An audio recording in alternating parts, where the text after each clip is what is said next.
Hello everyone, welcome back to FPL Jedi Show live stream. My name is Hafiz and I would like to welcome my co-host Azmin to the stream. Welcome back, and how's your feeling coming to this Gameweek 5, mate? It feels a bit like an international break. So, if for viewers in Malaysia, you would know that this has been the school holidays. So for me, with 4 kids and with my wife not around, it's pretty much me. So I really didn't have much time after Sunday to really do much analysis. Or post stuff on Twitter or social media. But I am back. I did manage to at least look at results and check a few highlights.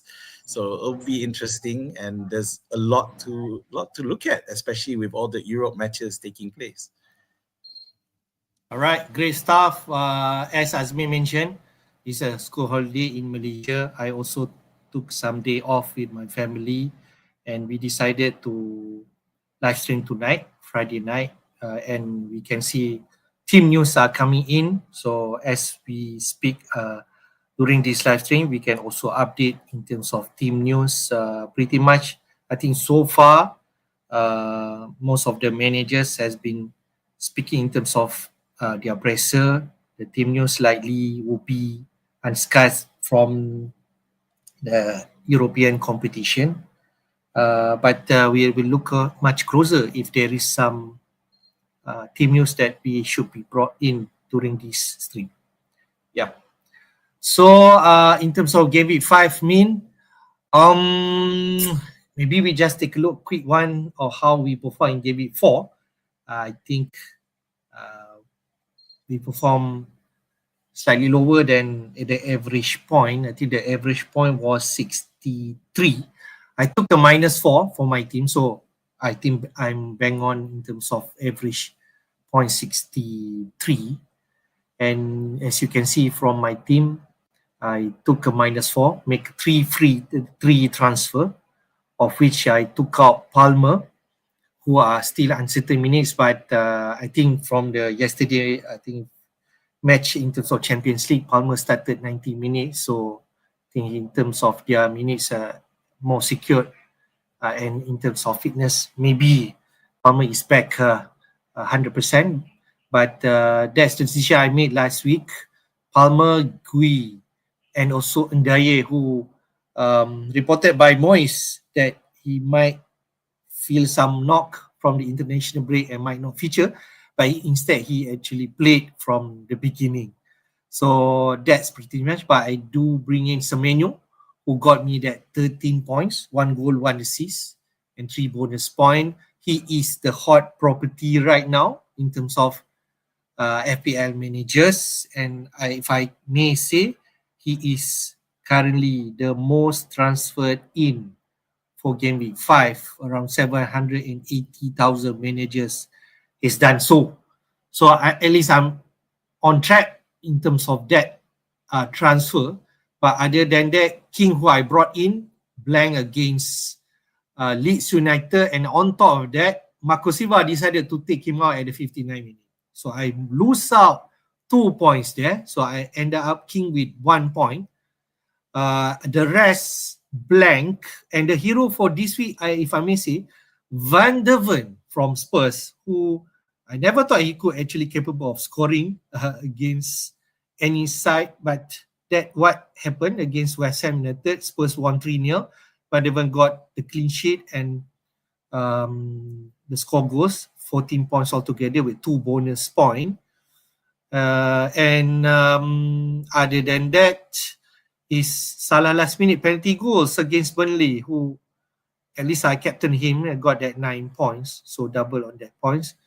And Gabriel kept a clean sheet against Forest, who ended up with defensive contribution points and 1 bonus point. The rest blank for my team. That's about my team, man. How about yours? All right. So just like you, I have Cells and Cucurella as well. So unlike you with Van der Vaart, I had Pedro Porro instead. So yeah, that's a thing there. But an unexpected clean sheet from my Sunderland Ronaldo, so which is always good.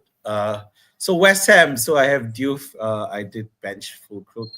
So West Ham is the problem now. They very topsy-turvy teams. You just don't know when they're going to perform. I sold Arias for Ahmad, but Ahmad unfortunately only 2 points. But on hindsight, it still looks a better move because Arias didn't start again. Yeah. So against that Wolves side, really needs to figure out what they're going to do before we consider picking them. So Johnson also only 1 point, so didn't start. So this is a problem, another problem that I have. Rogers started, but again, Villa still don't know what kind of funk they're in at the moment. I have him. You have him as well. Barnes, although he started, but again did not deliver. So Newcastle side is another problem that I don't know what we're going to do there. So I have to consider getting rid of him. So as you can see, and of course, fortunately, if you remember, City versus United was the last game of the week, and Haaland pretty much saved my bacon, and I really jumped in rank back. Although at the end, I still lost rank, a total about 0.5 million, but it would have been much worse if Haaland hadn't turned up. And I'm just sad that I didn't return Haaland. But Salah still returned, as you say. Another minute victory for Liverpool. So just one on my bench. There's nothing to care about, and my bench is looking very dire. It's starting to look like Dubravka might be the better option over Sels, though, simply because of the way Forest are going right now. We have no idea what's going on with them. So, and under new management, Dubravka is, because Burnley look much better. They just look more stable, and they only just managed to lose out against Liverpool. So we might look at Dubravka in the first 11 instead of Sels. Great. So I think that could be potentially turn out to be the pick that we should consider. But spoiler a bit, as you can see, the title for this stream is Bench Boost Active, and for myself, I'm thinking to activate. I already activated that Bench Boost chips, barring any injury from the managers, and we'll look at my team later. Azmin did prior to this offline discussing about potentially wildcard this week. He has not activated that. Are you still thinking of activating it this week, man? No, that's the thing. I know my I'm at the 7 million mark at the moment, but it's just not. It just doesn't look like I feel the need. I feel that I can get away with doing one transfer and a hit. I'm still not. Obviously you have Rogers, who's Villa, but only Rogers, to be fair. Then Ahmad, who I just brought in, so I'm willing to give him some time. So for the rest of my team, it's not so critical. It's just a case of Johnson, Barnes is the one that I may look to move. So yeah. So not looking to wildcard this time. Right. I think in your position, you already had Haaland in your team. You had Haaland and Salah, and the rest is the supporting players that you are looking at. So potentially Haaland is in form right now, and people start discussing a potentially Salah and versus Haaland conversation. So maybe we just take a look on that, whether it is time to dump off any of these assets and replacing, say, you already have both of them. I'm in the position only Salah without Haaland. I haven't thought of switching to Haaland and no Salah yet, because I believe Liverpool is the best team in this league. And Liverpool are 100% record right now, right? All wins so far, right? Yeah, it's a perfect record and still winning. Yes. So and even in the Champions League, they did the same thing. Win last minute. So that's Liverpool at the moment. It's crazy. Not a bit a lot of anxiety being a Liverpool fan at the moment, but hey, we're still getting those wins.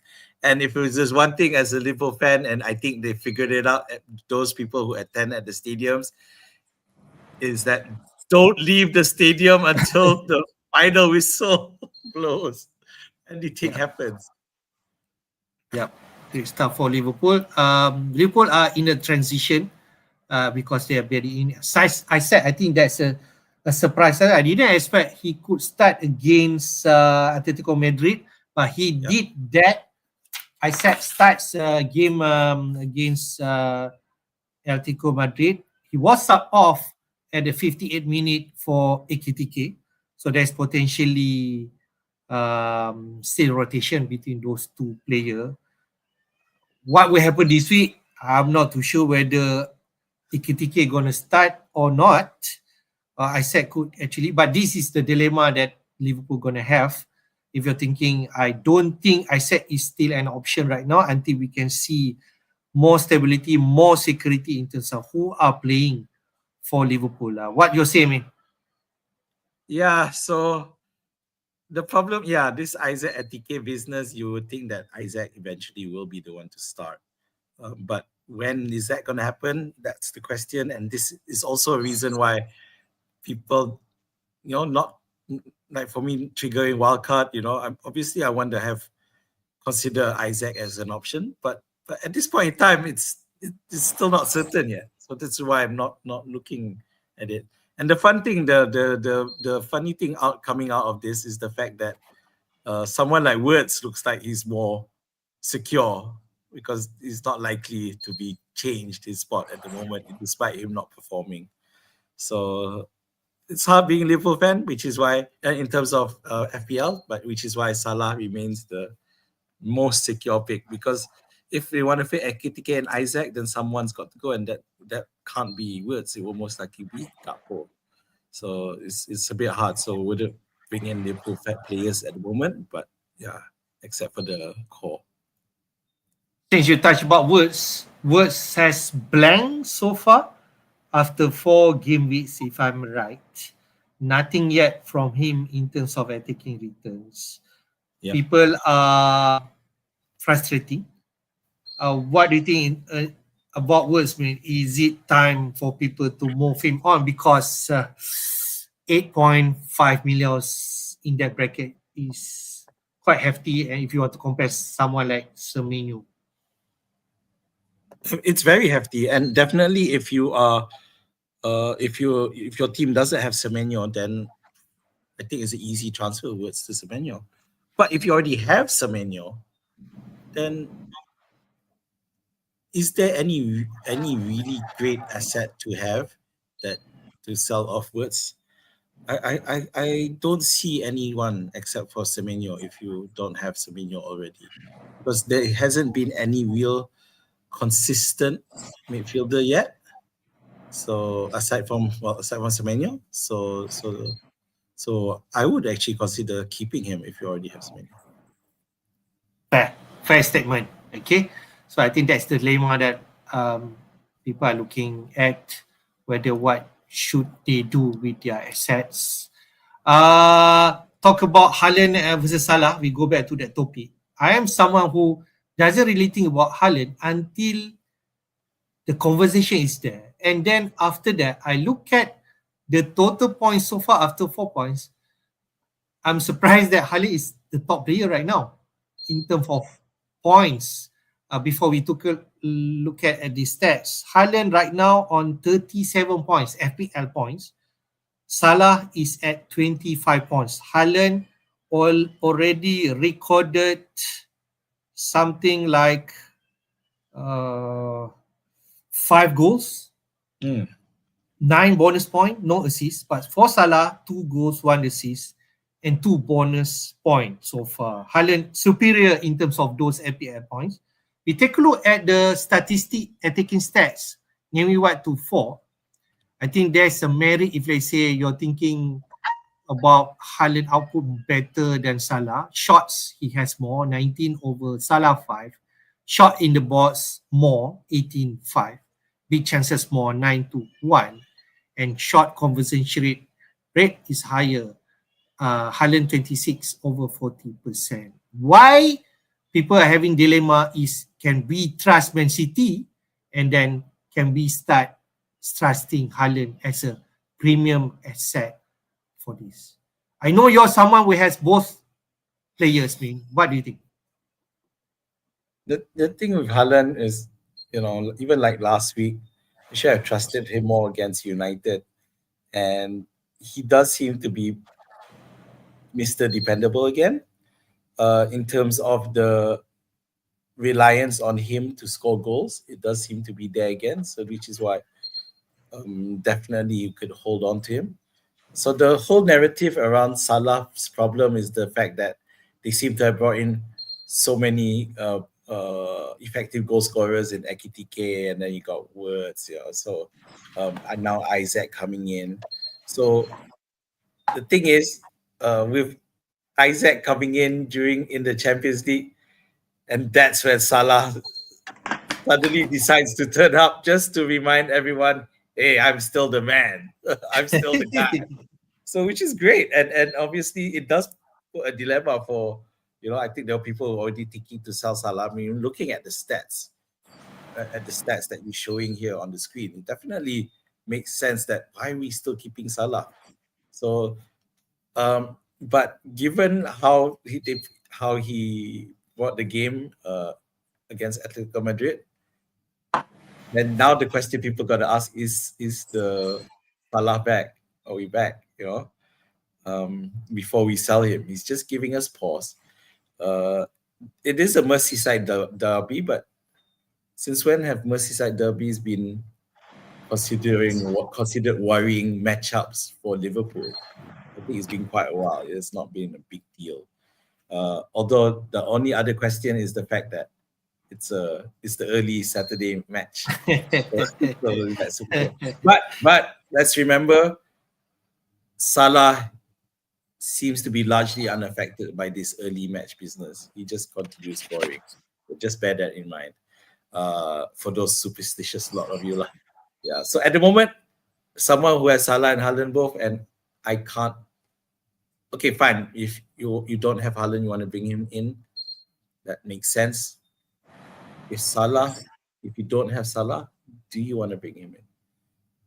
And that is the problem that I think some teams are going to be facing. I want to ask you, because you had Salah and Haaland from the beginning, right? Yeah. From game 1, right? So how's the feeling, man? Do you think Salah and Haaland fitting in your squad is you are not concerned whether you are filling other spots with some fringes players, say, because you are spending this kind of money with those two players, or you think because it's better to just get one of them and just get some other players who can maybe better in terms of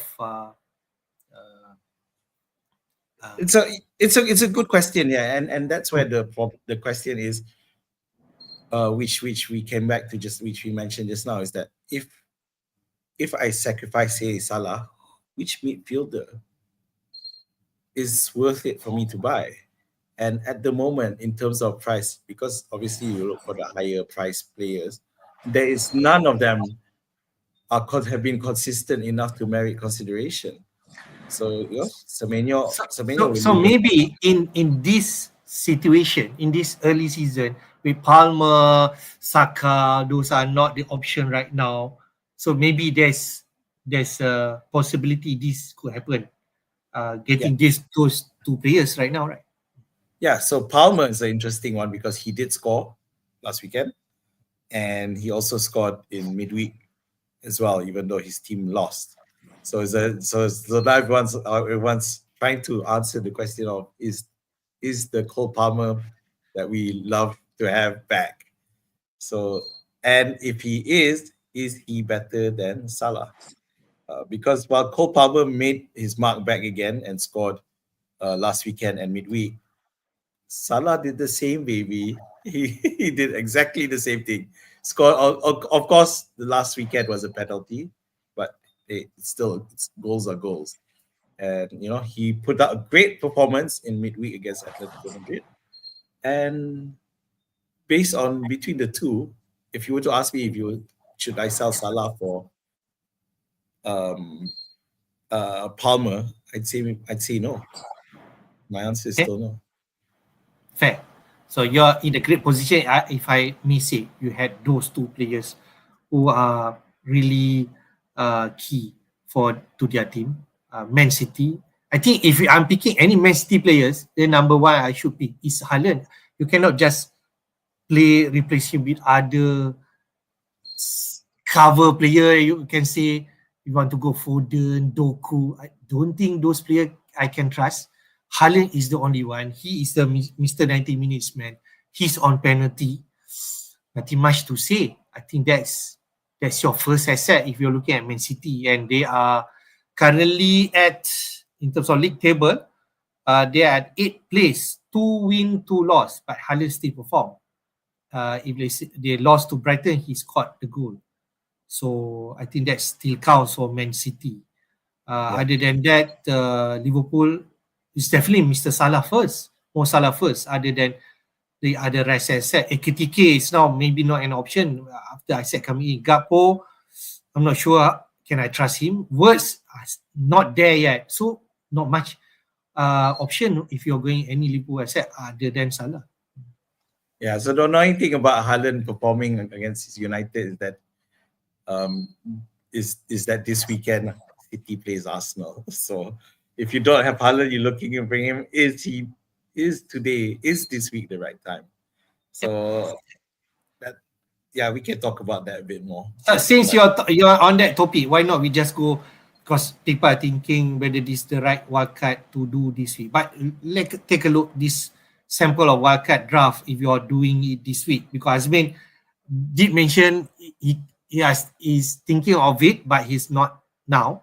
But these are 2 drafts. You're thinking of the first one, Haaland in, no Salah, and you can see there who are in the midfield. Bruno Fernandes is the second one. I think that could also be Palmer at 10 million if you trust Chelsea asset, but you need to cut some money somewhere. But it's going to be Gyökeres maybe, but just stick with this team first.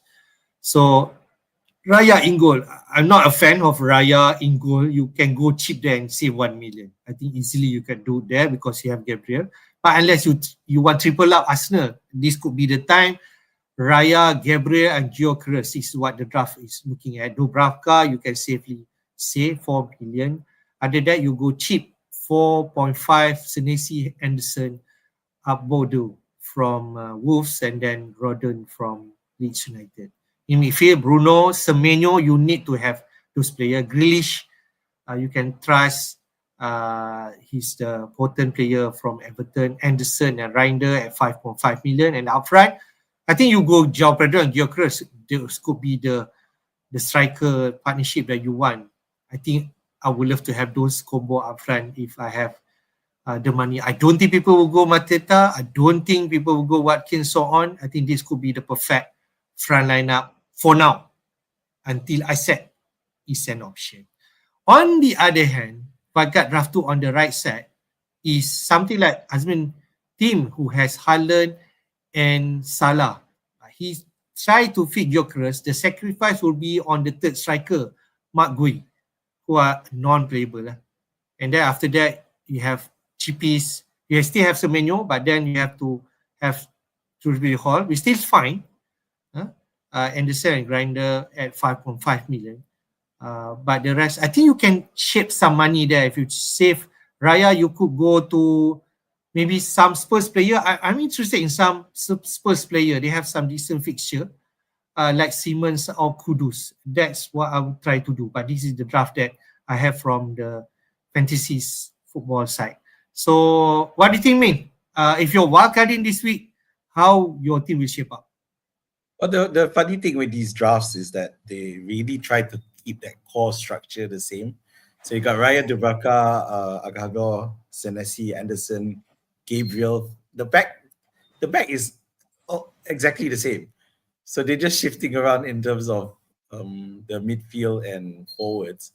But that sacrifice of Mark going now, the thing with Chelsea is that we worried about when you pick up Chelsea play. If Chelsea perform, you'd want to have triple up, and Mark Gui is just blocking that spot. Because based on what we saw last weekend, it's going to take a really too many things happening at the same time that Gui ends up in the starting lineup. Because last weekend, they brought a squad enough to have 7 reserves and 11 players, plus 1 player in case one of the reserves, anyone gets injured during warm-up. And that last player was Mark Gui. So he came, no one got injured in the warm-up, and he ended up not even being in the squad. So that tells you a damning picture of where he stands in that lineup. Yeah. But anyway, so coming back, so the question is Salah and Gyökeres, Salah instead of Fernandez, and that, as well as Joao Pedro lah. So those are the main differences. So when you look between the two, I'm still, I still feel that needing Salah there. You still need Salah there, and KDH is a good equivalent to have instead of Grealish. It's ridiculous how KDH and Grealish the difference is 1.5 million, so much, more than 1 million. So, but then I feel that at the end of the day, Dewsbury Hall is someone who's gonna really start getting more points and is at least on par with Grealish, so you can do without Grealish. Yeah. So Fernandez is the problem lah, I guess. Will in the draft one, obviously he's still the driving force for United. So if you feel that what he does is enough to overcome not having Salah, then go for it. Yeah. If you're not convinced, especially we've seen Manchester United at the moment, we're not sure is Amorim's job in trouble. I'm not sure. So in terms of stability, I like having Salah, but then that Mark Gui is going to become a long-term problem. So I would rather just have WC draft one, even if I don't have Salah, simply because everyone there is more likely to play more. Interestingly, when we discuss offline whether this is the right week to wildcard, and when I know you haven't activated it, I think it could be a good thing because this week fixture quite tough because Arsenal are facing Man City.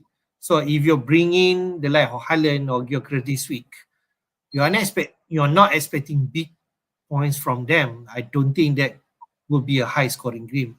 I think it will be a tight game, and I will not be surprised if it end up like 1-0 or 0-0 or something like that. So because they might be careful in terms of how this match turns out. The other one is Liverpool facing Everton Merseyside derby. If you're thinking about, say, if you're tripling up or maybe you're adding any potential Liverpool players, yes, Merseyside derby, Liverpool at home, they can still produce, but that could be another tight game. And then Chelsea facing United. On paper, you guys can say maybe Chelsea has the opportunity to get a win against United, but may I remind you in terms of stats for the past 10 meetings, Chelsea and United most likely end up with 6 draw and 2 wins apiece. So for Chelsea, Man United is a bogey team in terms of result. So I think that should be into your consideration for this. I think there is better window, which could be next week. If you are thinking wildcard, if you can just visit the fixture ticker, for the next 6, okay, Gameweek 5, 6, 7, 8, 9, 10, why 6 could be an opportunity. People talk about 6 or 8 or 13. That is the wildcard window that people are looking at. While why is 6? If let's say this week result, we suddenly see maybe Salah is not performing in terms of and Haaland keeps scoring against Arsenal, then 6 is the perfect opportunity to get Haaland because he's going to play Burnley at home. And he is a triple captain option next week for Gameweek 6. Other than that, Chelsea play at home against Brighton, and people remind me, don't forget, Palmer scored 4 goals against Brighton last season. I think that's the big 125 points. So can he repeat himself in this game? I think that's also another potential opportunity if you want to get those Chelsea players. Currently, I am only with Cucurella. But if you thinking of triple up Palmer, João Pedro, this could be a nice window if you trust Chelsea asset. Game 6. Other than that, Liverpool facing Crystal Palace away, but still decent if you want to have Salah. Okay, but this consideration. And then Arsenal are facing who inside here? Newcastle away. The nice window will be 7 or 8. I think that's another opportunity if you are thinking about wildcarding at Game 8, which you could potentially load up on Arsenal players because their fixture is coming better, Game 7 onwards. So that's where the opportunity can be. Not 5, because Arsenal City are playing each other. That's what I feel. Min, what do you think looking at this fixture ticker? Yeah, Arsenal are looking quite decent actually. So there's no reason not to jump on the players now rather than later. City aren't necessarily the strongest. Obviously, they play against United and kept a clean sheet, but that was United who are not sure what's going on there. So I don't see why if you can jump for those of, because just now we were looking at the wild cards, and there's no issue jumping on Gyökeres now if you want it. Yeah. So at the moment we've seen that they're able to function without Saka at the moment so far. And they are clearly making use of the team. So they even benched Rice last weekend. So Arteta's finally learning to trust a bit more in that squad. And in midweek, Martinelli and Trossard scored the goals, if I remember correctly.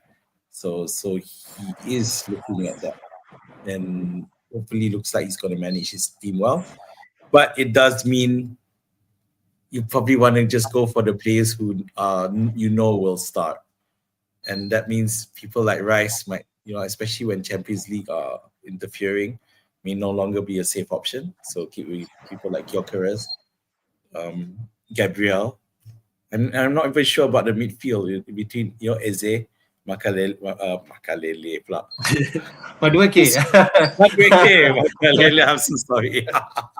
So yeah, there's a bit of uncertainty there who's to start. But yes, the fixtures, once the City matchup is out of the way, Arsenal's fixtures look, I think they might even jump to the top. I haven't checked. I haven't tried tweaking it on Hub, but yeah, they might even jump all the way to the top 3, if not the very top in terms of the fixtures. I just want to point out, you mentioned that Palmer record against Brighton, that one match, is directly responsible for so many of us keeping Palmer a lot longer, because we're all fantasizing of that happening again and again. And we kept them all throughout his blank poor record going in last season and even this season as well. So we do need to question whether Palmer is back, because if he is, the matchups don't look bad either. So after United is nothing. Brentford, Brighton, yeah. Then Liverpool is the reason they've dropped. The fixtures are dropped there because Liverpool's a sharp red. Without Liverpool, everything else is good. Forest don't look the super defense power that they used to be at the moment, and may never be again, at least under NG, who's not a defensive manager. Yeah, so Sunderland could be tough, but Spurs, they did drop points, but they've recovered nicely against West Ham, so it could be a challenge for them. Another London derby. We see Wolves at the top of the fixture ticker, but we're avoiding Wolves, and I had the soft spot for Wolves, and with Arias, I finally last week. I think if they say Strand Larsen is fit, then maybe he's an option, but he's not at the juncture, right? He's not, and without him, it just looks worse at the moment in terms of goal scoring, and I think Vitor Pereira's job is already under a bit of threat at the moment. Yeah. Although I don't blame him. But Vitor is signing a new long-term contract, 3 years deal, I think. Confirm already. Yeah, he already signed it. So he just put their board in terms of backing him in terms of managing. Despite I think Wolves only on 0 points, no points yet in league, but they still trust Vitor Pereira. I think Vitor Pereira is someone that you also consider highly last season. Yes, I do. So maybe give him some time, and this fixture could be the opportunity for him to bounce back. Yeah, I mean, I really rate him as a manager, and I do believe if the owner, as long as the owner has the patience, they will be able to bounce back. But if there's one thing that this season has taught me already in the past few, in not restricted to the Premier League, is that you could be a new manager and still get kicked out. 2 matches in, take a bow, Eric Ten Hag. so it's crazy. Yeah. So yes, he signed a new contract, but obviously there must be we signing a new contract, but do this for us. You need to show results, and how long he's given, that's the part we don't know in the contract. What's the stipulation? I think this season also kind of unique because the likes of the Leeds, Burnley and Sunderland are performing. Sunderland at 7 points right now, and he already got 2 wins and a draw.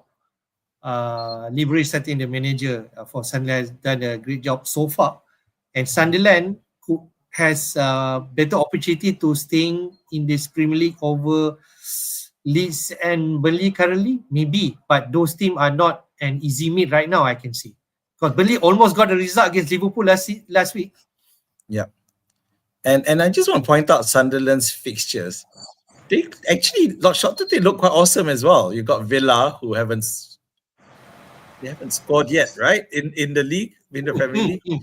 Then you have Forest, who are totally transitioning. United, who couldn't buy win at the moment. You got Wolves there.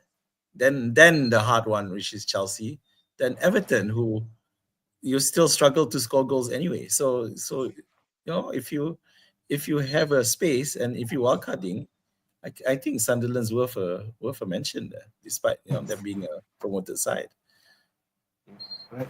I just want to point out on Aston Villa, I said like us, I have Watkins and Rodgers. You only have Rodgers.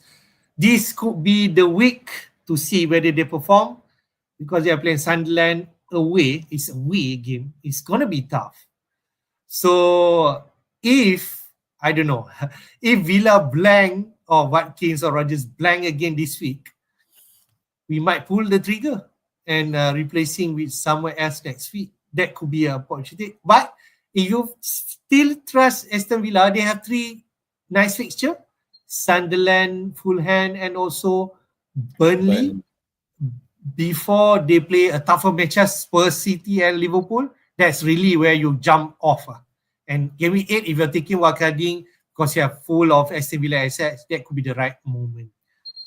But Villa, if they don't perform against Gameweek 5, I can see myself ship 1 or 2 players out from my team and getting a better player they're performing right now.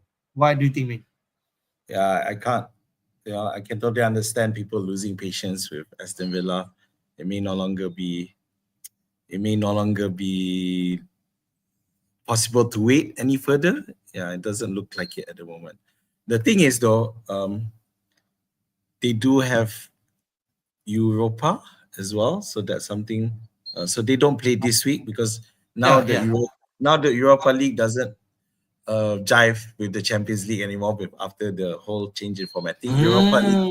So Europa League starts next week.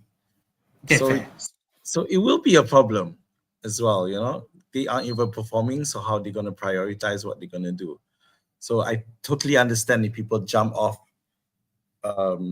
Villa, because even though the first 3 fixtures look favorable, they're all above Villa, aren't they? Hello, Likith Reddy, nice to meet you.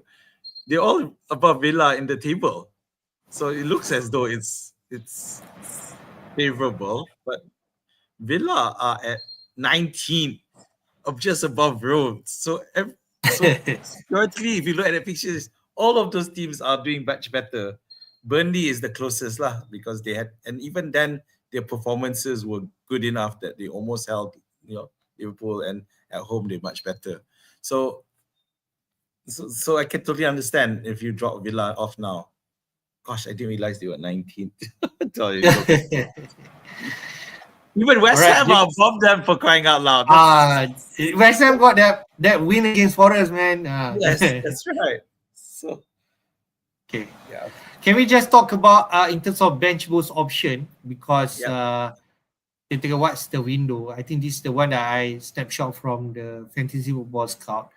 Gameweek 5 bench boost against other weeks. I think this is something that I've been thinking over and over again in terms of options, players, and the right window. I think Azmin has not really think about this, right? But it is something that we can just share a bit. 5 is the window that if you haven't activated it yet somewhere in Game Week 1, which else window that you are looking at? Game Week 5, I think it's opportunity. Why? Because Burnley are playing Forest, Leeds playing Wolves, and Sunderland, Villa. I think we are looking at the enabler who can play a good matchup in that week. 8 is another window because Burnley play Leeds and then Sunderland play Wolves. If they say someone like you, man, who has Ronaldo, Sunderland, that window can be excellent in 8. 9 could be an option for Burnley and Leeds. And the other one is 18, which is quite far, and 18 is somewhere that Christmas period and potentially rotation. I'm not sure whether that could be a great window. But I think this is the 5, 8, 9, which is what people are looking at. 5 is something that I'm looking at because I have 2 Burnley players. They're playing at home against Forest. And Forest is a team in transition right now. And we are not sure how they will line up yet. And there's possibility conversation like Wood against Jesus, who scored in the midweek against Swansea. Can that be changes in terms of upfront? Possibly, but we won't know. But this could be a window. And then, why for me this game, if I is an option, is because I have some players who are playing, like I brought up King. So King face Fulham. Fulham face Brentford this week at home. So that could be an opportunity. The frustrating one, can King secure that 60 minutes at least? I'm not too sure. I think I will just roll my dice and hopefully for the best. Another dilemma that I'm looking at when you're bench boosting, who are your bench players, especially on your 5th midfielder? If you have Mark Gui, then sorry to say, maybe there's not an option for you to bench him because he might not play at all in this any window for this game. But if let's say you have someone in your midfield, like some options midfield which is cheap, like King, like I mentioned just now, Anderson, Dewsbury Hall. I think those are the famous player that people might have. At other than game week 8 and 9, Dewsbury Hall, if you have him, he playing Man City and Spurs. So maybe susah juga if you're playing this player. Anderson playing Chelsea and Bournemouth. So maybe game week 9 can be an option if you have Anderson. King, if I have him on game week 8 and 9, they play Newcastle and Arsenal. Lagi terrible if I'm playing him. So this also playing into my mind when deciding bench boost. I think this the right option for now, at least for performance for Burnley. And then I have King, and because I have an opportunity to play Brentford, hopefully can deliver something, if not 2 points or 3 points. But other than that, if you're considering other players, it also can be excellent for Sunderland or Leeds or Burnley players. That could also potentially. Game week 8 is just after international break. That could be another challenge. What do you think, man? Wait, game week 8 is after the international break? Yeah, because 4, 5, 6, 7. Yeah. Yeah, that's right. It's going to be a problem on this bench boost. Now we have an extra bench boost to spend. If you're lucky enough to be able to bench boost without wildcarding beforehand, then that probably is the best route. At the moment, you don't have Wood, I still have Wood. I still have Wood. Yeah. So what are you hoping? Because Burnley play Forest, so you got cells. I have two Burnley. I have Cells and Wood. The best position, if let's say near, I'll take it. So I have like 3 players, clean sheet and Wood blank. Or if let's say Forest scored, I hope it's Wood. That's all I can say. Yeah, but because your other Burnley player is a defender as well, right? Okay. Yeah. Yeah. So yeah, I think the clean sheet option is the best way for you, because if the teams end up clean sheet, then it's quite likely that they'll end up with saves and the bonus points as well. Yep. So yep. it's You're correct. 0-0 on both sides. So I think you should just gun it if you can, because you might not get a better opportunity later. And at least if you do that now, then when it comes for you to wildcard, you don't have to worry about trying to build your team to bench boost in a future week. I think that's another valid point, Azmin. I forgot to mention that. This is a very common problem when wildcarding. Is, oh no, I need to bench boost at some point. You know, I've always hated that part. And to face facts, bench boost for me is still is probably the weakest chip anyway. So I don't like to be bound by that when looking at other chips. I have to say, if you don't have any Leeds players, right? No. Yeah. Sunderland, you have one? No. No one. No. Yeah. No. So for those you only have Burnley, so that's one thing. So for those of you who do have Sunderland players like myself, right, Ronaldo, or even any Leeds player, it definitely looks great to bench boost this week. If your other players are solid and these are your fillers, it looks great, because Forest, what you mentioned is now, Forest in a state of transition. Wolves, can't buy a win to save their life. They bottom the table. Villa, 19th. So it's definitely looks great. Hell, I would do it because I've got Sunderland and Burnley. I used to have 3 Sunderland. Unfortunately, one but I sold Adingra, and one converted back into a Chelsea player. So, yes, I highly recommend. If you are okay, then use it. Gameweek 5 looks great. If you have, because chances are you'll probably have at least 2 of these Burnley, Leeds, or Sunderland. Maybe those who have 3, definitely go for it, man. I think another point I just want to make, because there's also an opportunity. If you're thinking wildcard in Game Week 8, so you can set up that bench boost in Game Week 9. So you could get one of those Burnley or Leeds United and set up for Game Week 9 bench boost. That can also be another strategy that you could do. Wildcard in 8, BB in 9. And go cheap. Yeah, that's possible. Yeah, because the problem with Game Week 8 is after international break. You would argue the best part to wildcard might be in Game Week 7, because Game Week 8 looks great. Burnley, Leeds, Burnley. But after international break, you can't tell. That risk is a bit too high to go about that way. Yeah, Game Week 18 is really far away, but yeah, anything could change by then. All right, I think this is BB options. You have opportunity 5, 8, or 9. If you have the right players, the right strategy, you can do that.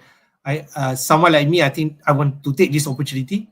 Hopefully, everything goes well in terms of injury and also players playing. But for you, Azmin, I think your window will be 8 or 9, right? That could be for wildcarding, for BB. You putting me into tight to do a wildcard within the next 3 weeks. So, but yeah, I have to agree with you at the moment, because definitely my squad is stretched, and just a couple more injuries, and I have no choice but to wildcard. And if I do, then definitely I want to take advantage and burn the bench boost as fast as I can. So yeah. Okay. Let's take a look at the projection goals and clean sheet this week. From robtFPL and also from Solio Analytics. The narrative this week is people the result and the opponents that they are facing each other, means that this could be a low scoring game week, except you can see only Liverpool has potentially goal odds 2. Other than that, 1 or below. Okay, so Liverpool are excellent in terms of goal against Everton. So maybe this is why Salah could be still the best captaincy pick. Later we can discuss on that. 2.11. Other than that, I can't see others on 2. The rest is like 1.65. Arsenal against City. It's going to be a tight one. Chelsea and Brighton at 1.61. In terms of clean sheet, also everyone's are below than 40%. Liverpool are the top at 39%, keeping clean sheet. So Liverpool are really good in terms of attacking and clean sheet this week. Other than that, the next one, Villa against Sunderland, but I'm not sure at Sunderland could turn up. Arsenal City going to be tight one. Arsenal are predicting to keep a clean sheet at 31%.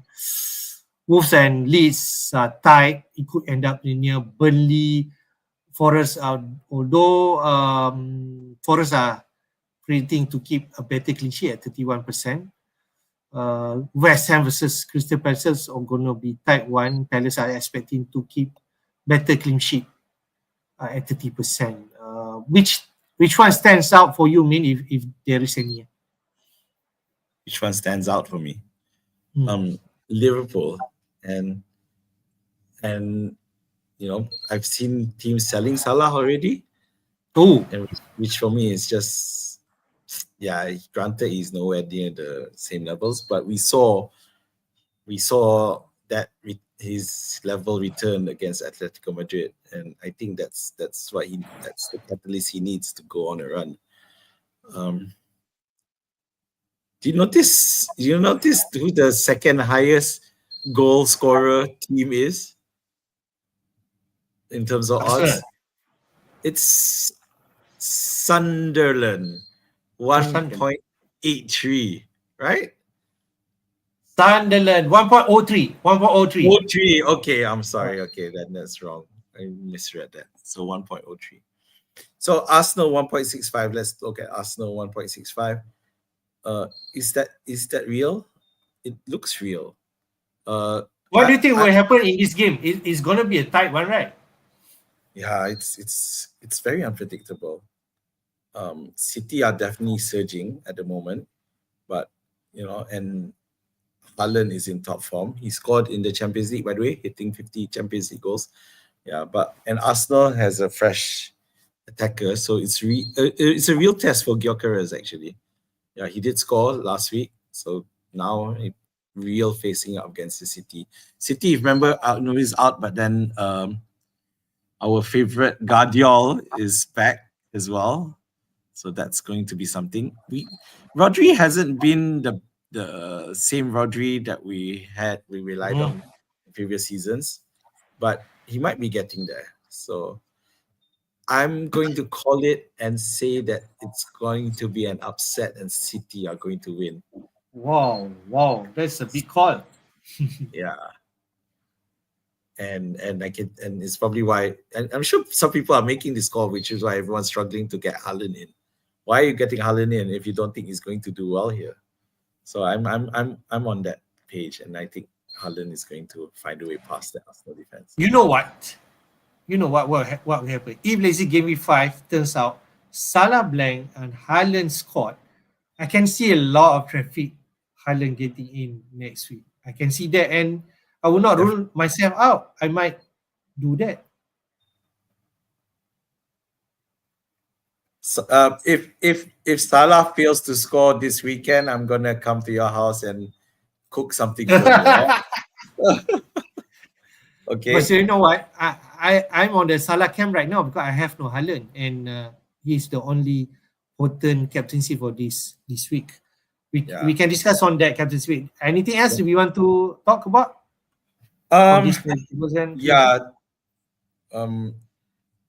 The Fulham versus Brentford could be unpredictable actually, because both teams are in a not quite stable but still looking okay. So it'd be hard to predict, and I wouldn't go there in terms of matchups. I mean, look, let's put it simply. This week, as you say, why it's not a good reason to wildcard, because none of the matchups look super easy. Oh, yeah, everything looks tough. You can argue that the one that looks super easy. I think I just want to throw you another game, which is interesting. Bournemouth against Newcastle. It's going to be a tough one. It is a tough one. And bear in mind, Newcastle just played Barcelona last night. So they have one of the, because now Champions League can happen on Thursday as well. So that's a tough one. Yeah, so it's the turnaround from Thursday to Sunday is a short one considering Champions League. Granted, Newcastle were at home, but Bournemouth to Newcastle geographically it's still quite a distance. It's really far from top to bottom. So you got to wonder the Newcastle. To be fair, how we did face in terms of mentality, they still kept going and stuff like that. But Bournemouth are well rested. Semenyo's on fire. Yeah, so Bournemouth are defying our pre-season expectations because their whole defense got destroyed, and we thought that they're going to really struggle. So that's the biggest call that most of us, including myself, got it totally wrong. And Bournemouth has recovered, and got to give credit to Iraola for that. So for Bournemouth versus Newcastle, I wouldn't pick up any Newcastle player at the moment. Bournemouth for the win. Wow, another big call from Azmin. Yep. Okay, let's go in terms of captaincy pick, because we have already question from Rakan Pia mentioned whether Semenyo could be a captain option this week, could be Palmer this week. So from Fantasy Football Hub AI prediction, I mentioned about who's on top is Mo Salah, predicted to score 7.6 points this week. The next one will be Watkins. There will be a surprise one, away to Sunderland. They are not on form right now, but Watkins at second. Semenyo at third at 6.0 predicted to score this week. Haaland against Arsenal away, 6.0. He's on form, definitely.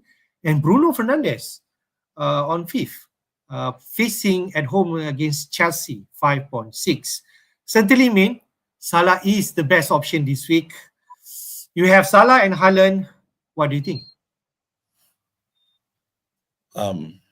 Yeah, at the moment, my captaincy is on Salah as well. For me, the Everton matchup isn't a tough one. I think Liverpool will do well, and I do feel that this week Liverpool's swagger in terms of goal scoring will be back again. I don't think they'll struggle like they did against Burnley. But if you were to choose between Semenyo and Haaland, then Semenyo might be a better option, really. Yeah, he is a midfielder. It's just that I'm taking into account that City and Arsenal, they both played in the CL. Okay, so Bournemouth didn't, Newcastle did, and Newcastle played on Thursday night. So it's just ripe for Bournemouth to shock Newcastle, who are struggling to recover, and get a win. So I feel that, and we all know us. Although I did predict Haaland will still score, but in the end, Semenyo is going to be able to carry off with more points than Haaland. So I would captain Semenyo instead of Haaland. I'm not sure what AI is thinking of having Watkins in there. I don't understand what his basis is. So definitely rule out Watkins. Bruno Fernandes, sure, but as I mentioned before, I don't like his positioning.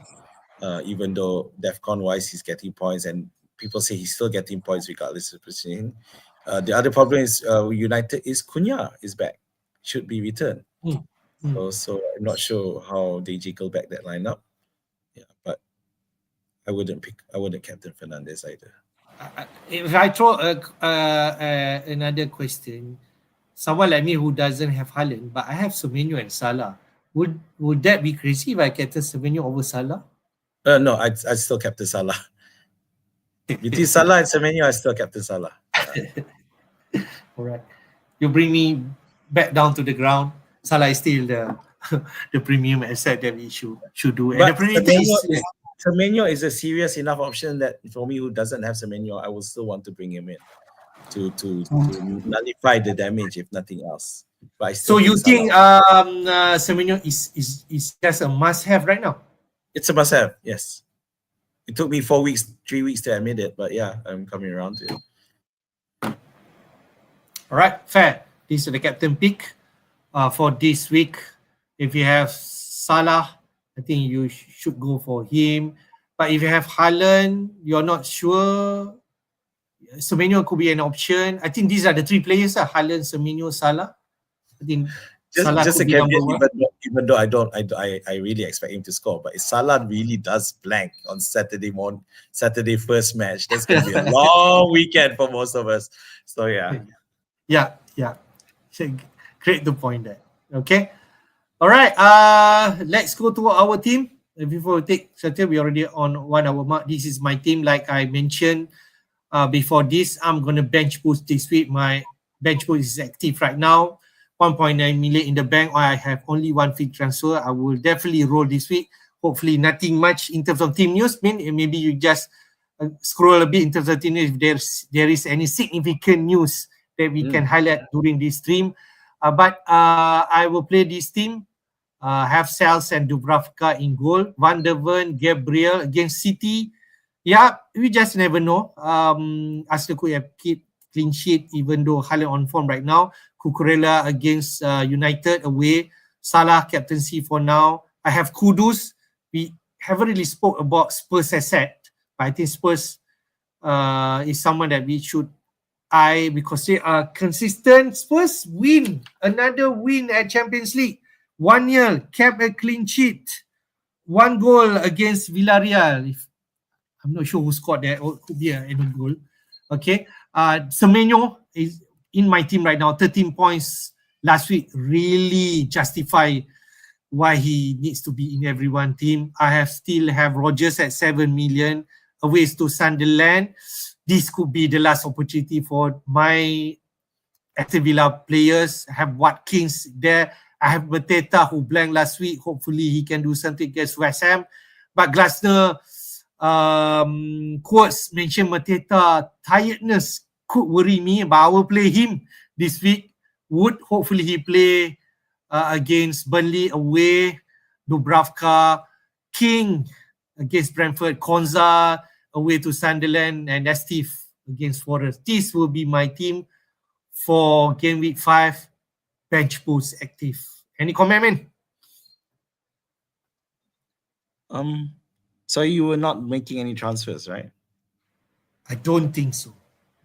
It's quite amazing that you're not gonna make any transfers and you bench boosting. I love the confidence that you have.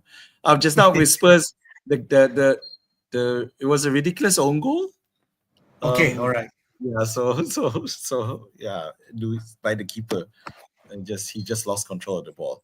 Yeah, I'm all for you going for it, gunning for it. You will, the only thing is that Gabriel, if you get a clean sheet, that is going to hurt so many people out there with Haaland, you see. They may not captain him, but chances are they will have him. Everything's okay, just that you really have to hope that Villa team show up. This is my biggest problem with your bench boost team, because it'll be sad if come the when the match is over, you see the 3 lowest scoring players are your Villa trio who should be benched and not bench boost. Yeah, but yeah, you gotta have faith there. If you really think that they're gonna get something there, then yeah, by all means make use of the bench boost now. Yeah, that's my team. Hopefully everything turns well. We go to your team, man. You have one free transfer because you already used last week. 0.2 million in the bank, and you're not activating any chip, right? Yeah. So now my bench is stretched to the point I no longer have a bench. The Kuiper is being assessed whether or not he's ready to play. So that really leaves me. But my entire 11 are not injured. My first 11 are not injured. The question is there anyone at risk of not starting?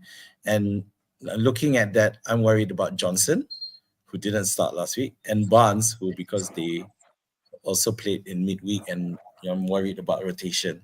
And Barnes has despite getting a lot of chances, has not scored. So those are the two that I may look to move out if I can't wait anymore. I'm still looking at Pedro Porro as well. Is that money I paid for him worth it, or should I look to get someone cheaper instead and spend the money elsewhere? Cucurella I have absolute confidence in, so no issues there.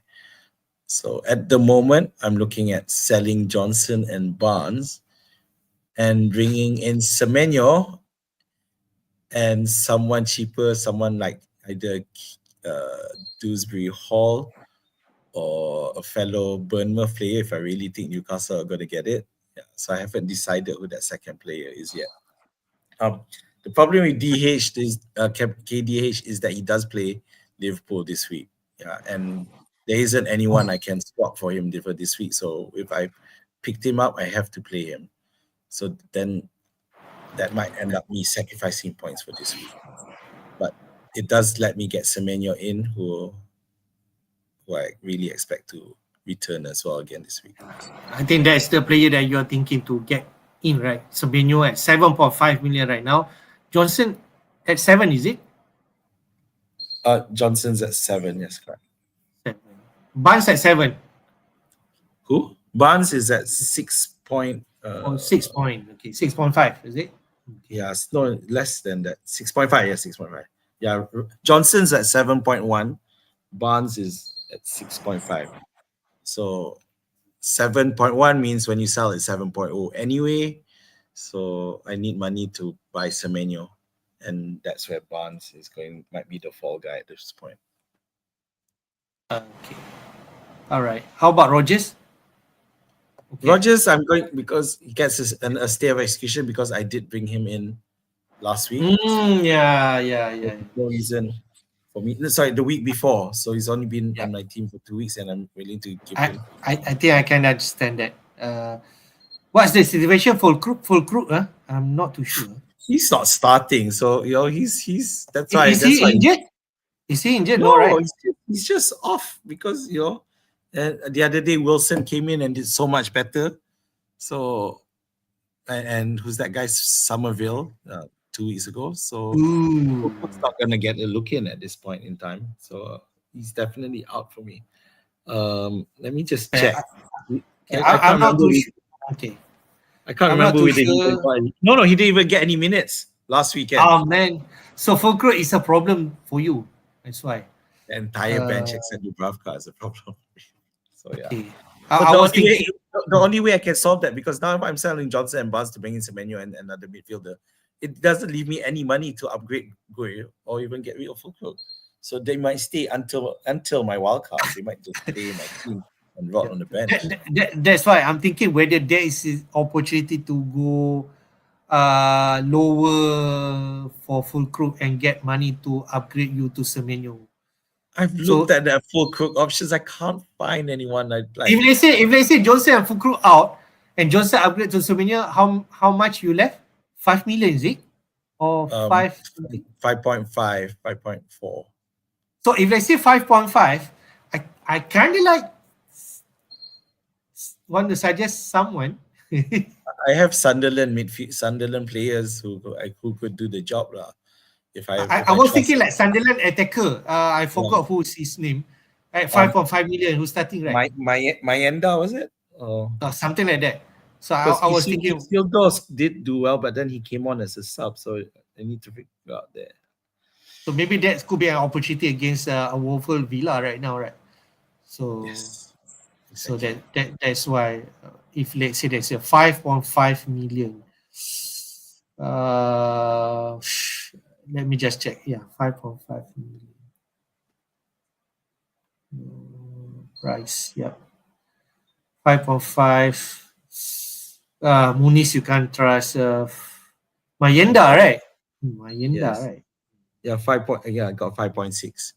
Fulcrum has dropped by 2.2, so that's why it's tighter. So I get 5.6 to spend, and yeah, so it's either Isidore or Mayenda, Foster, who I don't really like, Yeah. And that's it really. That's all the possible options of people, at least Mayenda, who are more likely to start. I don't have any other options. Yeah. The Leeds one, I'm still not sure what's the status. Calvert Lewin can bite me. Sorry. He's at I am not. 5.1.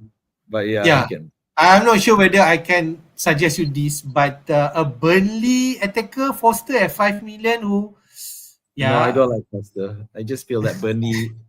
No, I just feel Burnley, at least in where scoring goals, yeah. is not as nowhere as potent as Sunderland.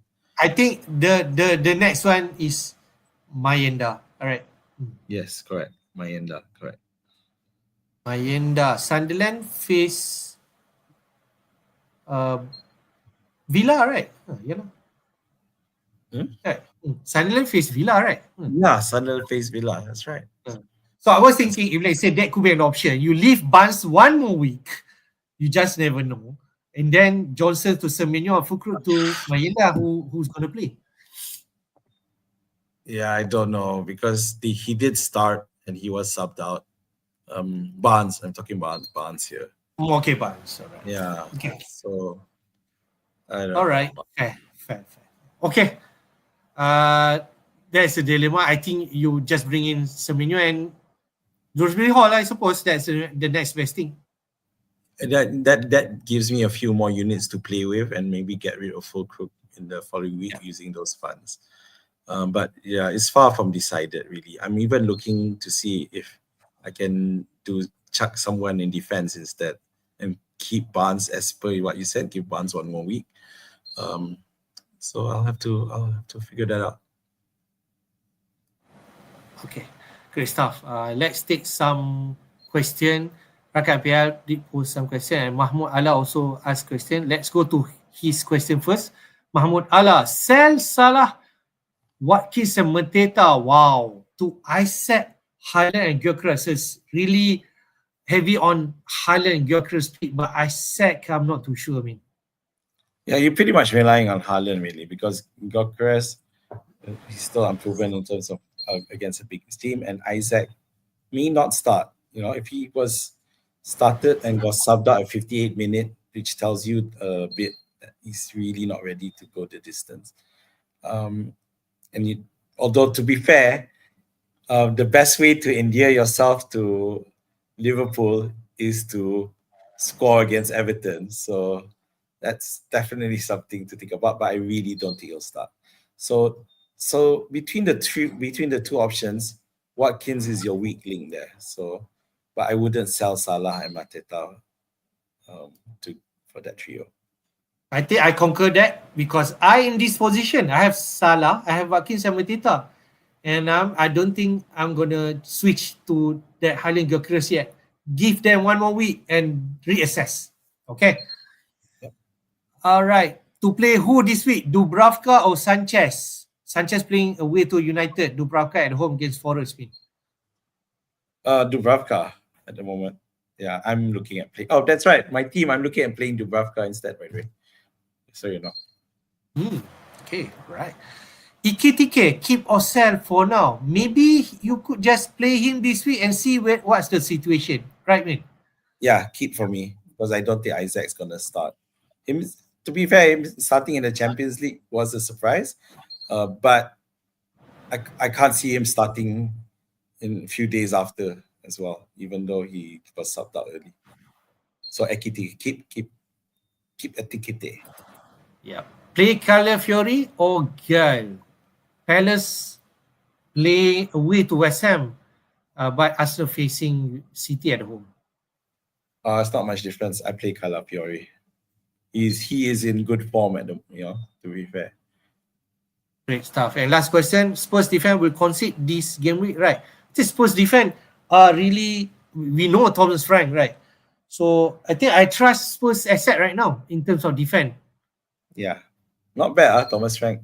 I really thought he'd just go a lot more attacking and don't worry about defense. Because remember, when he was with Brentford, there were a lot of 4-5, 5-4, high goal scoring lines, 5-3, that kind of thing. They win, but see a lot of goals.